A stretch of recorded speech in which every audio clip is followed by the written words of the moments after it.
추운 날씨에도 불구하고 거의 강당을 가득 채운 그 인파를 보니까 어제시에서 제시의 새로운 100년의 미래를 디자인하기 위한 그 열정이 굉장히 뜨거운 것 같습니다. 그래서 오늘 앞선 두 분 교수님께서 많은 새로운 내용들을 말씀해 주셔서 지금 막 열심히 소화하고 계실 것 같은데요. 저는 소화를 좀 돕기 위해서 좀 더 가벼운 내용으로 여행한다라는 기분으로 보실 수 있는 슬라이드들을 준비했으니까요. 좀 가벼운 마음으로 봐주셔도 될 것 같습니다. 제가 준비한 발제 내용은 경관과 기반 시설을 활용한 새로운 도시 구조, 삶의 도시 구조 만들기입니다. 그래서 두 가지의 파트로 나누어서 하나는 경관에 대한 이야기, 두 번째로는 기반 시설에 대한 이야기를 하고자 합니다. 먼저 경관과 관련된 내용인데요. 제가 거제시에 오기 전에 거제시는 과연 어떤 도시인가를 좀 미리 예습을 좀 해보았습니다. 이게 우리가 굉장히 익숙한 거제 경관이죠. 바다에서 바라본 경관인데요.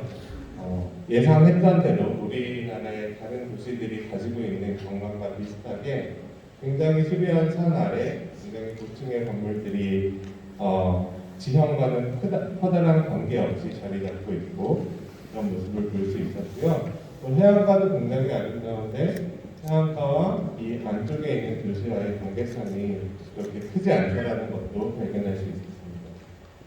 또 다른 쪽 동쪽에서 보면 동쪽에서의 경관은 이 산세 공간을 고가도로가 가로지르고 있다거나 아니면은 굉장히 좋은 산세 아래를 마찬가지로 고층 건물들이 가로막고 있다거나 이런 것들을 좀 발견할 수 있었습니다.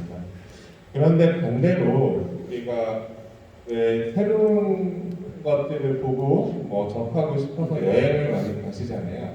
우리가 여행을 가서 보는 많은 좋은 도시들, 예를 들어 미국의 서부에 있는 샌프란시스코 같은 도시는 바다에서 바라봐도 마치 이게 누가 일괄적으로 디자인을 한 것처럼 굉장히 일관된 경관 그리고 조화로운 경관을 가지고 있습니다.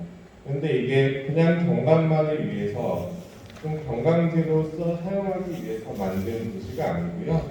사람들이 이 앞에 보면 굉장히 어선들이 많은데 아직도 고기잡이도 하고 이 안쪽에 있는 주거지나 상업지역을 그냥 일반 사람들이 사는 그런 도시인데요. 이 도시들은 어떻게 하면 이렇게 조화롭게 계획이 되어 있을까 하는 데에 대해서 의문을 좀 가질만 한 것 같습니다.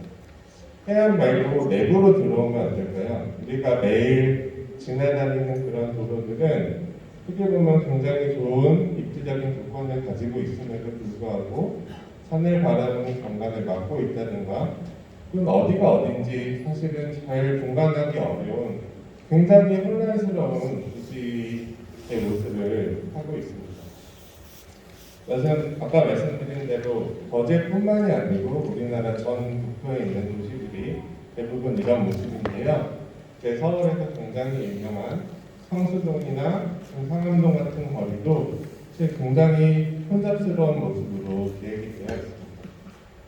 반면에 우리가 여행을 가면 볼 수 있는 미국의 동부의 뉴욕이나 보스턴 같은 도시는 건물들이 이게 아주 오래된 건물, 100년 이상 된 건물들임에도 불구하고 굉장히 조화롭게 이 가로와 사람들의 생활의 방식 그리고 이런 것들이 굉장히 조화롭게 정리되어 있다는 걸 볼 수 있고요.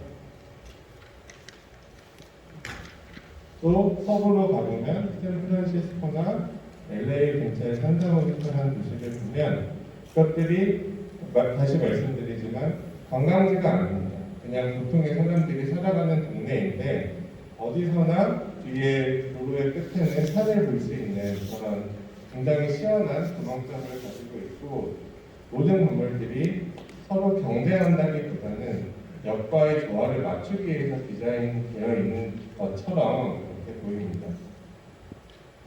저는 미국뿐만이 아니고 유럽의 런던이나 파리도 마찬가지이죠. 저희는 이런 경관들을 어떻게 보면 소비하고 이 속에서 누구나 가면은 셀카를 찍을 것 같은데요. 이런 도시를 배경으로 이런 경관을 소비하러 굳이 비행기를 타고 해외까지 가기도 합니다. 경관이 가진 그 자산으로서의 가치가 굉장히 크다라고 볼 수 있는 것이고요. 반면 다시 이제 시점을 조금 돌려서 그 항공에서 지상에서 도시를 내려다보면 어떻게 보일까요? 왼쪽이 거제시고 오른쪽이 서울시인데 조금만 면밀하게 살펴보면 사실 어디가 어딘지 커다란 차이점이 없습니다. 그러니까 거제가 거제만의 특색을 가진 도시로 개발이 되어 오지 않았다는 것의 반증이기도 하겠지요. 또 다른 쪽을 바라보는 모습인데 역시나 서울시와 비슷합니다. 그러니까 우리가 그동안 만들어온 도시가 도시 경관으로서의 매력은 크게 갖고 있지 못하고 이것은 서구의 여러 도시 매력적인 도시들의 경관과는 굉장히 다르다는 것을 알 수가 있습니다. 저는 그 비슷한 시점에서 바라본 프랑스 파리의 모습이고 여기 같은 경우는 건물들이 높이가 다 일관되게 만들어져 있어서 그 뒤에 있는 신도시만 높게 되어 있고 스타일라인이 다 동일한 것을 볼 수가 있고요. 오늘 영국 런던의 모습인데 비슷한 원리를 가지고 구성이 되어 있어서 굉장히 조화로운 모습을 볼 수가 있습니다. 이러한 문제는 왜 생기는 걸까요?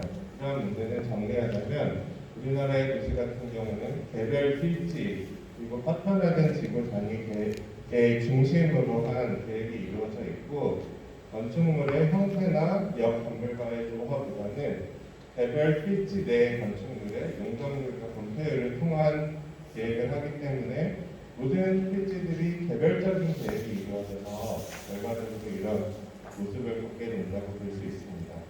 반면에 오른쪽에 있는 도시들 같은 경우는 도시 전체에 대한 어떻게 보면 지구 단위 계획이 도시를 처음 만들 때부터 존재했고요. 그에 따라서 건축물의 형태까지도 굉장히 철저하게 규제를 합니다.